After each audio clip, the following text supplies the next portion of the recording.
Très heureux de vous retrouver, chers internautes, pour ce nouveau numéro de l'autre journal, une émission produite par l'Alternative. En juillet 2019, deux individus ont été abattus à Kanyikope et selon la version de la police, ils étaient sur le point de commettre un braquage. Faux rétorque la famille de ces individus qui estiment qu'ils ont été enlevés de chez eux et présentés quelques minutes plus tard par la police comme étant des braqueurs. Cette semaine, la CNDH a présenté un rapport dans lequel cette version de la police nationale a été démentie. Nous allons revenir sur ce rapport dans cette émission avec nos invités. Et nous allons parler également de la traque des vendeurs du carburant illicite, avec les bavures policières qui s'en suivent. Également dans cette émission, nous aborderons encore le Petrol Gate, ce scandale qui continue de faire de bruit dans le pays. Avec nous sur ce plateau, nous avons d'abord M. Koko Semenyon Edo. Il est membre du Fonds citoyen Togo Debout et expert en santé publique. M. Koko, bonjour. Bonjour Isidore et bonjour aux internautes. Bienvenue dans cette émission. Merci de m'avoir invité.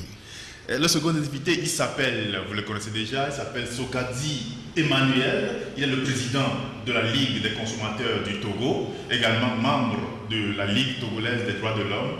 M. Sokadi, bonjour. Bonjour Isidore, bonjour aux internautes, à tous ceux qui nous suivent actuellement.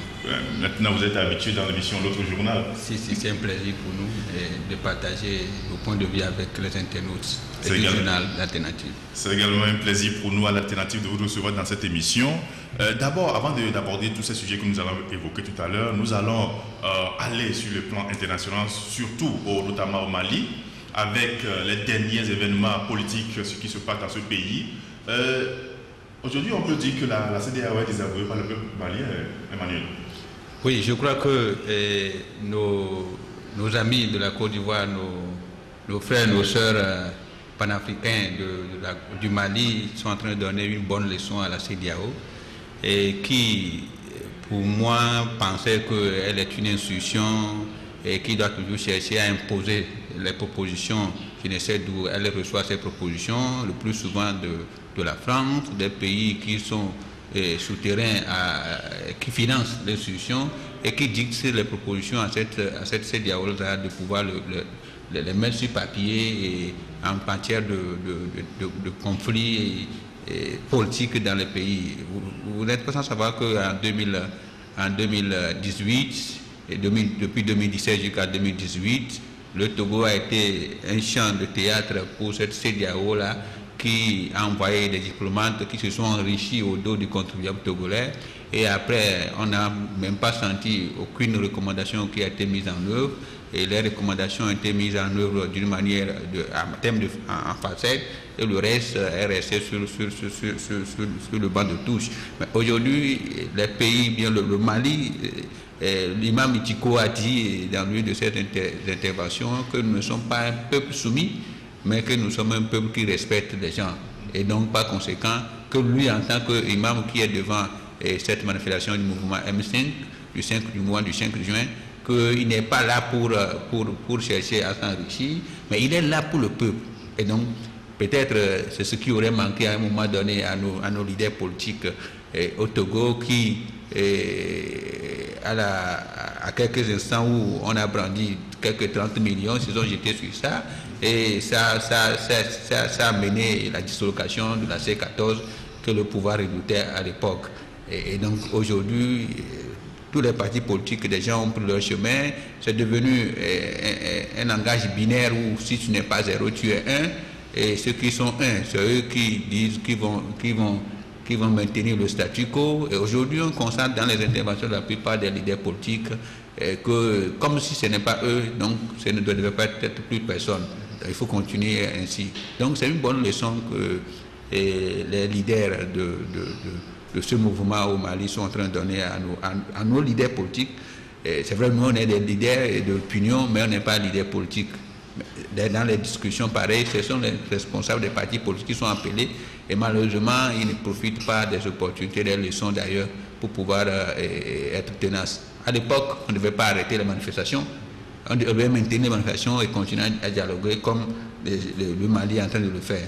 Et en suivant, hier par exemple, après les propositions de la CEDEAO, et en demandant à certains députés de démissionner, qui ont demandé clairement qu'ils ne vont pas démissionner, ça veut dire qu'ils sont en train de donner du grain à moudre pour le mouvement M5, qui est d'accord qu'il ne faut pas que les gens démissionnent, mais nous voulons que le président actuel quitte, parce que c'est lui qui, selon leur dit, que veut saboter l'intégrité et la sécurité du Mali. Parce qu'il y a plusieurs personnes qui meurent chaque fois, mais malheureusement, ils ne constatent pas qu'il n'y a pas d'amélioration en matière de la lutte contre les djihadistes, ceux qui tuent en longueur de journée les Maliens. Donc pour moi, je crois que félicitations aux Maliens, ils ont tenté encore, et après les propositions de la CEDEAO, de diviser le mouvement, mais je crois qu'il tient toujours bon.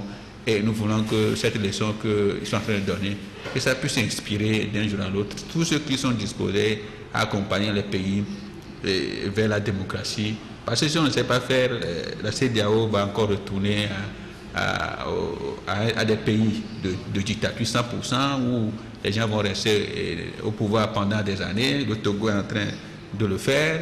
Si, par exemple, la Côte d'Ivoire emboîte le pas avec un troisième mandat éventuel du président Alassane Ouattara, comment on l'appelle, Alpha Condé va le faire.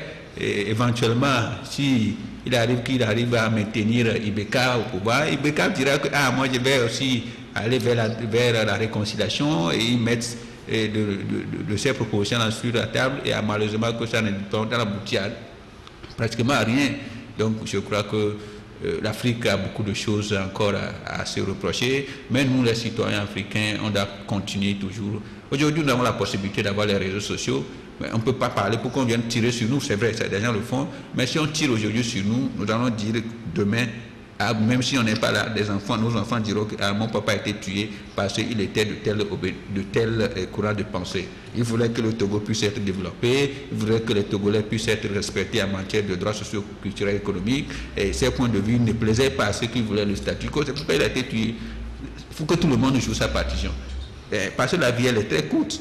Faisons des efforts pour maintenir ce qui nous amène vers la dignité. On ne vit pas pour la voiture, on ne vit pas pour des maisons, on ne vit pas pour des femmes, on ne vit pas pour ça. Mais on doit marquer notre passage. Et s'il faut marquer le passage, ce n'est pas la richesse.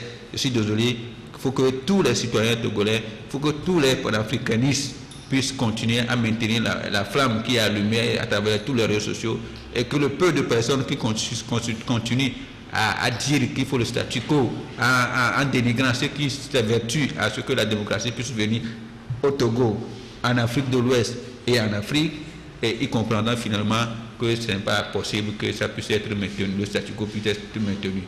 Pour nous, nous sommes du courant de pensée où on doit toujours continuer pour que le Togo change. Merci beaucoup Emmanuel. Quand on voit un peu l'imam Dicko, sa déclaration, il dit « Je ne suis pas là pour m'enrichir, mais je suis là pour le peuple malien ». C'est une leçon à retenir pour le Togo aujourd'hui, parce que quand on sait que c'est une histoire d'argent qui avait divisé des gens dans ce pays qui menait la lutte pour l'alternance. Oui, la CEDEAO, vraiment, cette institution a vraiment déçu, puisque vous-même, il faut voir son fonctionnement. À part le Togo, on a vu le rôle que la CEDEAO a joué en Gambie. Après Gambie, la CEDEAO, le rôle qu'elle a joué au Togo. Et après le Togo, la CEDEAO s'est retrouvée en Guinée. Et après le Guinée, c'est au Mali aujourd'hui. Sincèrement, la CEDEAO, nous devons nous interroger. Et les Africains s'interrogent, surtout ceux de la CEDEAO, de l'espace de la CEDEAO s'interrogent sur le fonctionnement de cette organisation. C'est vrai, c'est une organisation économique. Quand vous comprenez bien la définition de la CEDEAO, vous saurez que c'est une organisation qui parle essentiellement de l'économie. Mais comme c'est le peuple, au fait, l'économie et la politique sont intrinsèquement liées, donc on ne peut pas séparer la politique de l'économie. Donc c'est ce qui fait que de temps en temps, quand il y a ces problèmes politiques dans certains pays de la CEDEAO, les dirigeants s'activent à trouver des solutions. Mais ce qu'on comprend, c'est qu'ils n'aiment pas réellement trouver des solutions, mais c'est un soutien. On comprend que c'est des vicieux qui se retrouvent pour se soutenir dans le vice. Par exemple, ce qui s'est passé au Togo, personne n'imagine comment est-ce qu'un peuple puisse décider d'un sort et voilà que la CEDEAO vient dire autre chose. Ce n'est pas normal. Ça, je suis en train de discuter sur une plateforme avec quelques panafricains qui réellement ont été déçus par le comportement du président Mamadou Issifou. C'est comme si on a l'impression que quand il y a une crise dans un pays voisin, l'autre pays ou bien le pays limitrophe se réjouit parce qu'on ne comprend pas pourquoi le président Mamadou Issifou va faire arrêter des citoyens qui demandaient à ce qu'il fasse un troisième mandat dans son pays et il les a, comment on appelle, arrêtés, les jetés en prison. Et pourquoi pas au Niger et au Mali, quand les citoyens maliens demandent à ce que Ibeka puisse démissionner, c'est ce que le peuple a dit. Donc il doit normalement exécuter. Ce qu'ils disent que la CEDEAO n'est pas un syndicat des chefs d'État, c'est faux. Tout laisse à croire que c'est un syndicat des chefs d'État. C'est des vicieux qui se soutiennent dans le vice et qu'ils n'aiment pas le bonheur de leur peuple. Puisque, je rappelle que, comment il s'appelle, Alpha Condé aussi a fait cette déclaration à l'hôtel de Frévier à Lomé. Voilà, c'est des mots seulement qu'ils lancent, ce sont des simples phrases. Ils ne sont pas sincères dans ce qu'ils disent. C'est des simples phrases qu'ils lancent à l'air pour faire croire. Ils pensent que comment on appelle, les citoyens de l'espace de la CEDEAO d'aujourd'hui sont les citoyens d'hier. Non, ils se trompent. Regardez ce qui se passe au Mali. Après le Mali, ça va être le tour de la Côte d'Ivoire. Donc, s'ils jouent aux pyromanes pompiers, ils ne jouent pas aux pompiers. Vous comprenez, c'est des gens qui attisent le feu en coulisses et après ils viennent dire n'importe quoi. Regardez Macky Sall aussi qui est arrivé au pouvoir, qui a donné un espoir aux Sénégalais et toute l'Afrique de l'Ouest. Regardez le rôle que joue Macky Sall aujourd'hui. Demain, ne soyez pas étonnés que le président Talon aussi va vouloir faire un deuxième mandat alors que lui-même il a promis à donner sa parole qu'il fera qu'un seul mandat. Ces genres de choses sont normalement réglées par le protocole additionnel de la CEDEAO. Mais on ne voit que le contraire de tout ce qu'ils disent ou de tout ce qu'ils mettent dans les papiers. Cette comment on appelle, décision ou résolution que la CEDEAO a donnée dans le cas typiquement malien, ça ne tient pas debout. Regardez même les députés. Ils ont refusé de démissionner. Et n'oubliez pas que au Mali, ce qui se passe au Mali, c'est très profond. C'est un problème d'abord de sécurité et de l'État qui se pose là-bas. L'État malien n'existe plus. Vous voyez, il y a des individus armés qui parlent d'État d'Azawad et d'autres choses. Donc ce qui se passe au Mali, c'est un problème très profond. Même vous allez voir que même au cœur du Mali, les djihadistes frappent. Ces djihadistes se trouvent où? Ils sont où? Et on ne les voit pas. Vous voyez, les Algériens, par exemple, Ben Moutard, qui vit dans les montagnes, dans les déserts du Mali. Ces gens-là sont, comment on appelle, protégés, connus de tout le monde, protégés par des dirigeants maliens. Si nous prenons les dirigeants qui se sont succédés au temps de ATT, de Ibeka et de Sadogo, c'est des gens qui sont soutenus par ces présidents-là et par des forces obscures. Vous n'êtes pas sans savoir que comment on appelle, la France a un rôle à jouer dans cette histoire-là, puisqu'on ne comprend pas. Ils trouvent les armes où? Les armes transitent par où? Donc nous, les Africains, nous sommes comment on appelle, nos propres malheurs. On ne peut pas accuser qui que ce soit. Mali, c'est vrai, c'est un vaste territoire, mais il faut que les Maliens puissent prendre conscience de ce qu'il veut pour le Mali. C'est vrai, si vous prenez l'imam Diko l'a dit, qu'ils ont transformé leurs mosquées, les églises, en lieu de campagne pour comment on appelle, Ibeka. Aujourd'hui, ces mêmes personnes disent que mais Ibeka, tu nous as trahis. Là-bas, c'est un problème de haute trahison. Au Mali, ça ne se dit pas, mais on a deux présidents au Mali. Puisqu'il y a un aussi qui se trouve au nord du Mali, qui prend des décisions. Donc, vous voyez, l'État est absent au Mali. Dans quel pays vous pouvez vivre comme ça? Et on demande la démission de cette personne, on refuse. La démocratie, c'est ça aussi. Donc, nous devons respecter ce que disent nos lois. Si un président est élu, c'est vrai que c'est le peuple qui l'a élu. On peut t'élire aujourd'hui et demain voir que tu ne satisfais pas à nos besoins, on va te démettre. Ça, c'est normal. Vous comprenez? Donc, ce que la CEDEAO a dit avec les déclarations du président Mamadou Issifou, vraiment, c'est honteux hein, de sa part. Lui qu'on croyait un démocrate, qu'il vient prendre des décisions, des propos, tenir des propos comme ça. Et ce qu'ils ont à la bouche, c'est de menacer les citoyens. Ce n'est pas sérieux. Il parle de quelle sanction? C'est parce que lui, le président, au Niger, qu'il veut sanctionner ceux les Maliens qui veulent un bien-être pour leur pays. Là, nous disons donc que nous ne voulons pas la CEDEAO des chefs d'État, mais nous voulons la CEDEAO des peuples, une CEDEAO qui doit normalement briser ce mythe de frontières. Par exemple, aller à Hela-Kondi, vous allez voir comment est-ce que vous allez souffrir avant de rentrer dans le Bénin. Allez à Gaïa, comment est-ce que vous allez souffrir avant de rentrer au Niger? Est-ce que vous me comprenez? Allez à Plaou, comment est-ce que vous allez souffrir avant de rentrer au Ghana? Donc, il faut qu'on puisse briser ce mythe-là de frontières et avoir la CEDEAO des peuples où tout va être rose pour les concitoyens de l'espace de la CEDEAO. Merci beaucoup, M. Koko. Le Mali, la situation est toujours tendue au Mali. En tout cas, le M5 vient d'être soutenu par les députés qui refusent de partir et demande aussi également la démission de Ibeka. Nous allons quitter le Mali pour le Togo. En juillet 2019, 2 individus ont été abattus par la police et la police a indiqué qu'ils sont en train ou bien ils sont en chemin pour commettre des forfaits, le braquage, c'est pourquoi ils ont été abattus.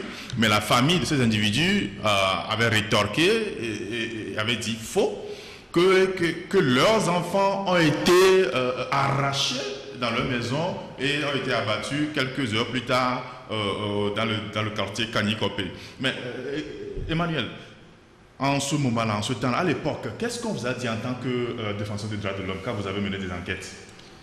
Merci.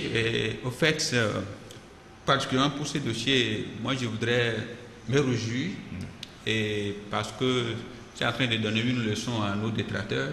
Parce que le plus souvent, des cas comme ça, lorsque nous faisons des enquêtes, nous rendons public des rapports, les gens disent que la Ligue des droits de l'homme a encore menti, c'est un rapport tendancieux, ainsi de suite, ainsi de suite. Mais le résumé de ce rapport de la CNDH, bien que le rapport n'est pas clair, mais montre que le problème c'est que des gens n'ont pas été retrouvés sur le lieu où ils devaient faire leur forfait.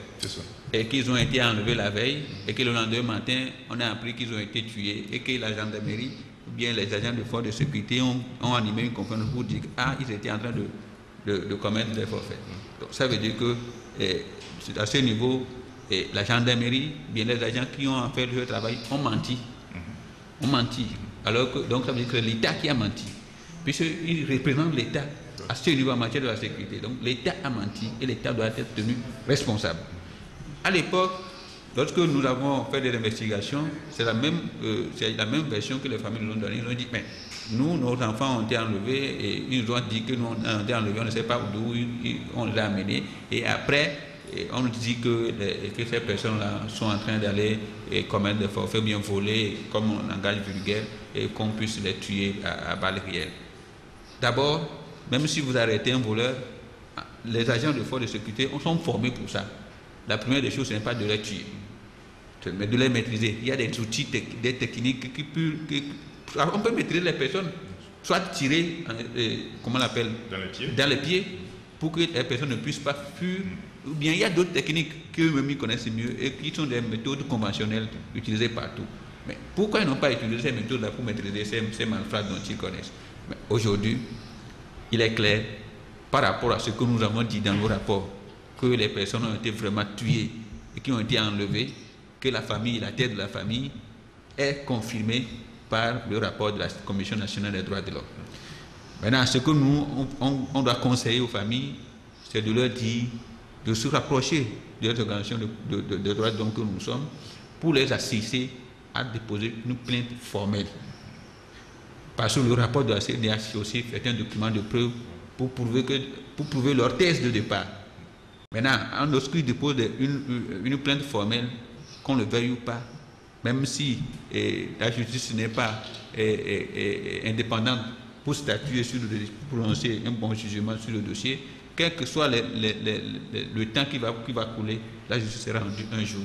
Parce que ceux qui sont là aujourd'hui, qui n'arrivent pas à rendre les jugements tels qu'ils devaient se faire, ne seront pas éternels, ils partiront. Et donc, nous, on les encourage à déposer des plaintes. C'est une manière aussi d'encourager tous ceux qui sont des victimes, ou bien tous ceux qui ont des parents victimes, et qui, lorsque le pouvoir s'approche d'eux, lorsque certaines autorités s'approchent d'eux pour dire « Ah, il faut parler à la justice, il faut parler à la justice, et il faut venir, on va vous donner quelques millions pour enterrer votre victime, pour faire ceci », les gens ne sont pas morts pour qu'on puisse vous donner de l'argent. Mais les gens sont morts, et lorsque votre enfant, bien votre mari, votre fils est mort à un endroit public par un agent de l'État, ça veut dire que l'enfant n'est plus, la victime n'est plus dans le domaine privé.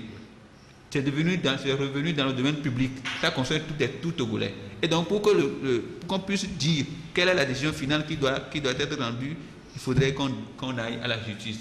Donc, que ces gens-là aient confiance aux organisations des droits de l'homme, qui sont disposés à les accompagner. On ne demande même pas qu'ils nous donnent de l'argent ou quoi que ce soit. Nous dépensons nous-mêmes nos énergies et nos temps. Et que tous ceux qui sont en attente aujourd'hui, tels que le dossier de Mohamed, tel que le dossier de, par exemple, le vieux, qu'on appelle le vieux qui a été par balle hier, par exemple, à Démémé, et à Démé, je l'ai dit, Démé. Donc, toutes ces personnes-là ont droit d'aller devant des tribunaux. Parce que ce n'est pas facile comme ça qu'on t'habille au nom du peuple togolais, et que tu travailles, qu'on te paie un salaire qui constitue des revenus soutirés du contribuable togolais, et que tu prends le fusil qui a été acheté par l'argent de ce contribuable pour tirer sur lui, parce que tu es en train de... C'est vrai que c'est un sujet que nous allons aborder, mais il faudrait que la justice puisse travailler sur ça. Et donc nous, ce que nous recommandons, comme je l'ai déjà dit plusieurs fois, que les gens aient confiance à la justice, que les gens laissent ceux qui viennent, les marchands là, ces marchands-là qui disent « Ah, il faut, tel ministre a dit de vous voir, de vous donner tel nombre de sacs de riz, de vous donner 2 millions, 5 millions, 3 millions, pour que vous abonnez le dossier du tribunal. » Il ne faut pas qu'ils les écoutent. Il ne faut pas qu'ils les écoutent. Ceux qui n'ont jamais été victimes, par un proche, mais par eux-mêmes, c'est eux qui font ça. Le jour où ils seront une fois victimes, ils comprendront que l'argent ne peut pas effacer les douleurs que vous encourez lorsque vous perdez une famille d'une manière innocente comme ça, qui n'a même pas commis je ne sais pas, de faute ou bien de quoi que ce soit, et qu'on tire sur lui à bout portant pour le tuer. Vous avez vu, la plupart, en période de couvre-feu, tous ceux qui sont morts, vous connaissez, les internautes ont subi des émissions de ce genre à ce sujet. Donc, il faut que nous soyons tous au tribunal. On ne veut pas qu'on nous dise que la justice a condamné l'État à payer 20 millions, 30 millions. Ce n'est pas l'argent qui est l'essentiel. Mais le fait qu'on dise que c'est l'État qui est responsable, et telle personne qui a tiré. Et pourquoi que cette personne répond de ses actes? Parce que la constitution togolaise, elle est claire. Si quelqu'un te demande de tirer, tu tires. Ce n'est pas la personne qui a demandé qui est responsable. C'est celui qui a tiré qui est responsable. Donc, ceux qui sont les gens de force de sécurité, les zozos, là, les zombies là, qui sont là à suivre les ordres de leur chef hiérarchique pour dire que, exécution avant réclamation. Non, il faut qu'ils aient à l'esprit que l'exécution avant réclamation, là, on ne t'envoie pas pour tuer.